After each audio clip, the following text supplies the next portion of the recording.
Imagine waking up with a fever. By noon, strange black swellings appear on your body.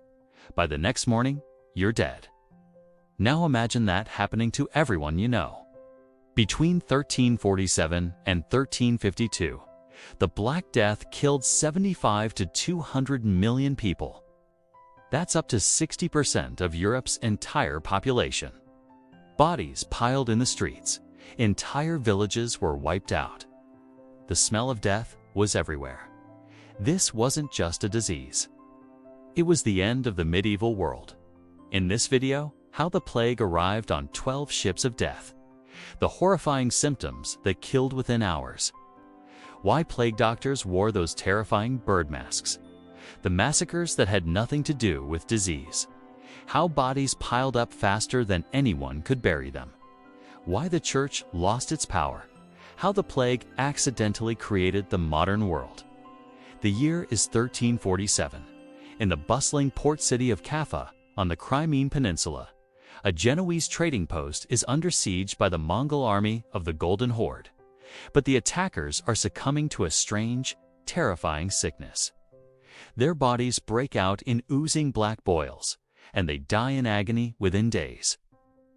The Mongol leader, Johnny Beg, sees an opportunity. He orders the catapults loaded not with stones, but with the festering corpses of his own dead soldiers.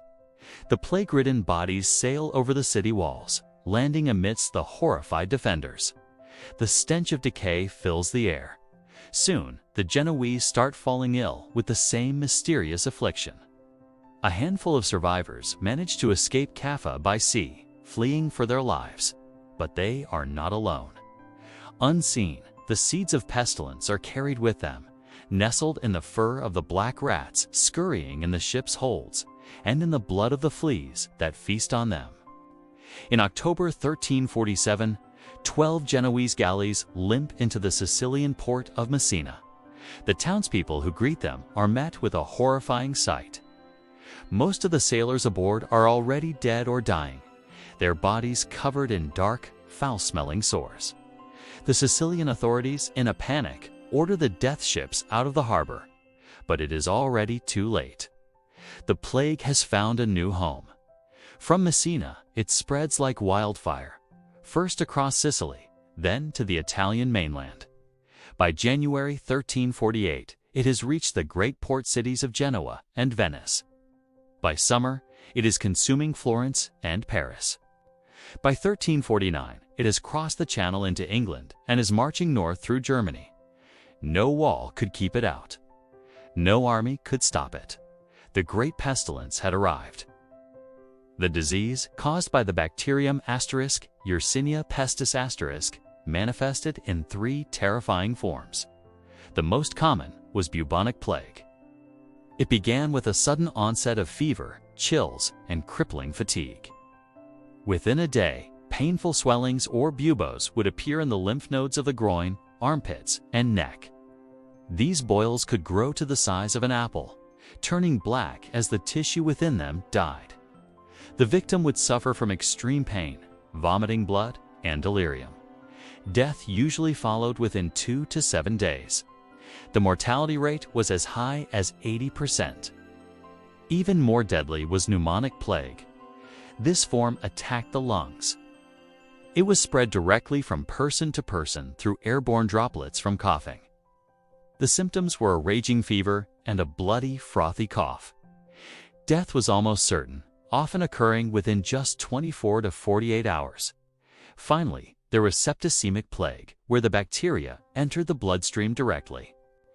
This caused high fever, a purple-black skin discoloration known as the Black Death, and widespread internal bleeding.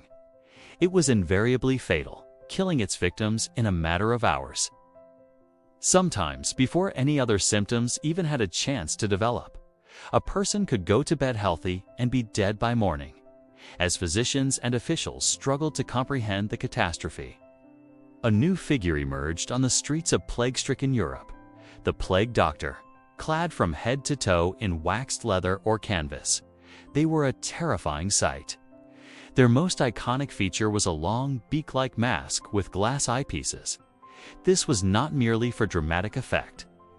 At the time, diseases were believed to be spread by miasma or bad air. The beak of the mask was filled with aromatic herbs, spices, and flowers like mint, cloves, and rose petals intended to filter the poisoned air and protect the doctor from infection. They carried a long wooden cane, which allowed them to examine patients and even move bodies without making direct physical contact. Though their methods were based on flawed science, and they could offer no cure. These doctors represented one of the first attempts at public health response and personal protective equipment in the face of a pandemic. Their haunting silhouette became an enduring symbol of the Black Death's terror. In the face of a terror they could not understand, people desperately sought someone to blame. Fear and paranoia festered, turning communities against their own. The most frequent and tragic victims of this hysteria were Europe's Jewish populations. A baseless and malicious rumor spread that the plague was a Jewish conspiracy, that they had poisoned the wells and springs to destroy Christendom. Despite the clear fact that Jewish communities were dying from the plague at the same rate as their Christian neighbors, this lie took hold with deadly force. From Spain to Poland, mobs rose up. Jewish people were rounded up, tortured into false confessions, and brutally murdered. In Strasbourg, in February 1349, 2,000 Jews were burned alive on a giant pyre in the city's cemetery. In Mainz and Cologne, entire Jewish communities were annihilated.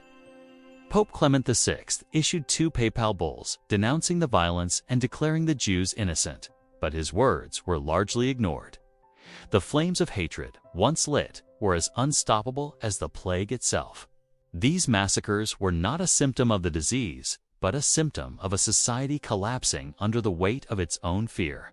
The sheer scale of death was unimaginable. In cities like Florence and Paris, hundreds died every day. The living could not keep up with the dead. Traditional burial rites, central to medieval life and faith, were abandoned. At first, individual graves were dug. Then, as the numbers mounted, they resorted to mass burials. Chroniclers wrote of plague pits, enormous trenches dug outside city walls, where bodies were layered like lasagna with dirt. Carts rumbled through the streets at all hours, the drivers calling out, "Bring out your dead." Bodies were piled onto them indiscriminately, men, women, children, rich and poor, all equal in death. The stench of decomposition hung over every town and village. In Avignon, the Pope consecrated the entire Rhine River so that bodies could be thrown into it and still receive a Christian burial. Entire villages and hamlets were wiped from the map, their populations so completely annihilated that no one was left to even record their passing. The Black Death shook the foundations of medieval society, and nowhere was this more evident than in the crisis of faith it provoked. For centuries, the Catholic Church had been the unquestioned center of European life, its authority absolute. It offered salvation, explained the world, and promised divine protection. But now, God seemed silent. Priests, who bravely administered last rites to the dying, succumbed to the plague in huge numbers. Prayers went unanswered. Penance and flagellation seemed to have no effect. People began to question why God would unleash such a terrible punishment upon the world, and why the Church was powerless to stop it. This erosion of trust had profound consequences. The Church's inability to provide either a medical or a spiritual solution led many to seek answers elsewhere, fueling new, more personal forms of piety, and in some cases, outright heresy. The loss of so many clergy also led to a decline in standards, as unqualified and poorly educated men were rushed into service. This widespread disillusionment and the weakening of the Church's institutional power helped to sow the seeds that a century and a half later would blossom into the Protestant Reformation. The world that emerged from the shadow of the Black Death was a profoundly different place. The staggering loss of life, up to 60% of the population, triggered a radical social and economic restructuring. With so few people left, the value of labor skyrocketed. For the first time, serfs and peasants found themselves in a position of power. They could demand higher wages, better conditions, and even freedom from their feudal obligations. When lords tried to freeze wages and reimpose old controls, it sparked widespread peasant revolts across Europe. The rigid feudal system, which had defined the medieval world for 1,000 years, began to crumble. This new, more mobile society spurred innovation. Land that was once used for grain was converted to pasturage, as animal husbandry was less labor-intensive. New technologies were sought to make work more efficient. The newfound wealth of the surviving commoners created a new middle class of merchants and artisans. The plague, in its horrific and indiscriminate call, had inadvertently broken the chains of the old world and cleared the way for the economic dynamism and individualism that would come to characterize the Renaissance and the dawn of the modern era. Subscribe for history's darkest mysteries. Next, the Darien Gap, the most dangerous place on Earth.